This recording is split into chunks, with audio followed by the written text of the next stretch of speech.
আজ দুপুরবেলা যখন আমি স্নান করে এসে বাড়িতে বসেছিলাম তখন আমার বড় মামা হঠাৎ ফোন করে বলল যে মাঠে যেতে হবে, কিন্তু কেন?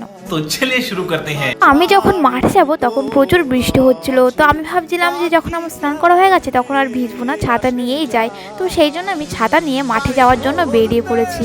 আর এই দেখো, আজকে আমি আবার তিল ক্ষেতের পাশ দিয়ে যাচ্ছিলাম, তো তখন দেখি মৌমাছি ঘোরাঘুরি করছে, তো সেই জন্য আমিও আজকে ছাড় নেই, মানে আমি আজকে আবার মৌমাছি ধরবো। তো দেখতে পেলে একটা ধরেছিলাম, কামড়ে দেবে বলে তাদের করে ছেড়ে দিয়েছিলাম। তো আমি জাস্ট মৌমাছিকে এমনিই ধরছিলাম, কারণ ওকে তো আর মেরে ফেলবো না, তো সেই জন্য এমনি তো আর ধরা যাবে না, তো এই ফাঁকে এদের ধরা যায় এইভাবে। তো আমি সেই জন্য ধরেছিলাম, তো বেশি ওখানে লেট হয়ে যাচ্ছিলো বলে আমি তাড়াতাড়ি ওদেরকে ছেড়ে দিয়ে আবার বেরিয়ে পড়েছিলাম। তো আমি এখানে এসে কনফিউজ হয়ে যাচ্ছিলাম যে কোন রাস্তা দিয়ে যাবো, এই রাস্তা দিয়ে না ওই রাস্তা দিয়ে। তো আমি ফাইনালি এই রাস্তা দিয়েই চলা শুরু করলাম, কারণ এই সাইডে অনেক তিল ক্ষেত আছে।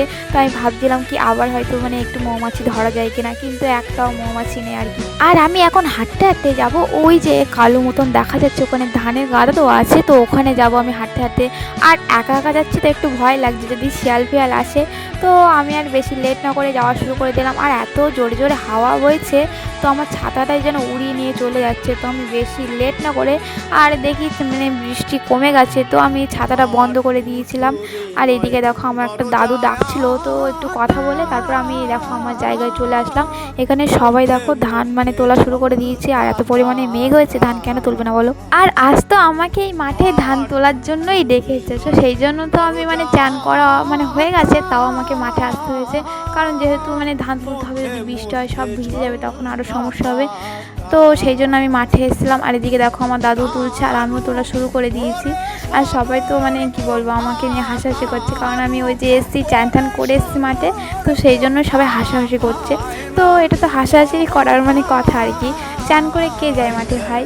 তো সবাই মানে মাঠে থেকে এসে তারপর বাড়ি চান করে, আর আমি চান করে মাঠে গিয়েছি, তো সেই জন্য সবাই হাসাহাসি করছিল।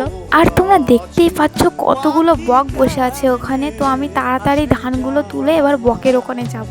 তো ধান তোলা কমপ্লিট হয়ে যাওয়ার পরে আমি বকের ওখানে হাঁটতে হাঁটতে কিছু দূর যাওয়ার পরেই ওখানে মানে দৌড়ে গেছিলাম, তো বকগুলো মানে ফট করে উড়ে গেছে। তো ওদের উঠতে এত সুন্দর লাগছিল মানে দেখতে আর কি, মানে কি বলবো, কালো মেঘের উপরে সাদা বক যদি ওড়ে এত সুন্দর লাগে, মানে ফোন থেকে বোঝা যাচ্ছিল না, যেহেতু জুম করে করা হচ্ছিল ভিডিওটা, তো সেই জন্য কাছ থেকে ভালো লাগছিল। আর এদিকে আমি মানে কি বক উড়িয়ে শান্তি হলো না, এবার পায়রা ওড়াতে যাচ্ছি। তো পায়রার ওখানে গেছি, পায়রাও উড়ে গেছে। তো আমি দৌড়েই গেছিলাম, কারণ আমি ওড়ানোর জন্যই গেছিলাম। দেখো কত সুন্দর লাগছে, মানে পায়রাগুলো তো কালো আর সাদা মিক্স হয়, তো ওদেরকে উঠতে খুব সুন্দর লাগছিল। আর আজকে মাঠে এত পরিমাণে হাওয়া তোমাদের বলে বোঝাতে পারবো না, খুব সুন্দর হাওয়া, মানে ওয়েদারটা খুব সুন্দর লাগে আমার, এমন ওয়েদার। আর তার সাথে তো হাওয়া হয়েছে, জাস্ট ওয়াও। তো আমরা যেখানে বসেছিলাম সেখানে আবার পায়রা বসেছিল, তো আমি একটা ভাবছিলাম যে ধরবো, কিন্তু পাখি কি আর ধরা যায় কখনো, তো আর ধরতে পারিনি। ওরা দেখো কত সুন্দরভাবে উড়ে এদিক ওদিক চলে যাচ্ছে।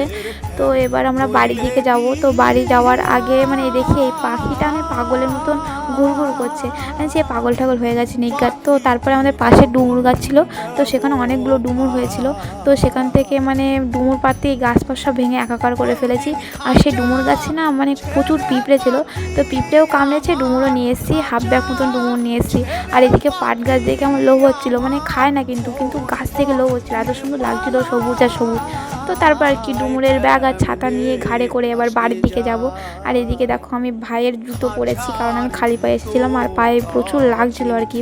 তো আজ এই পর্যন্ত, দেখা হচ্ছে পরবর্তী ভিডিওটা ভালো লাগলে পেজটা ফলো করে লাইক করে দিও। টাটা।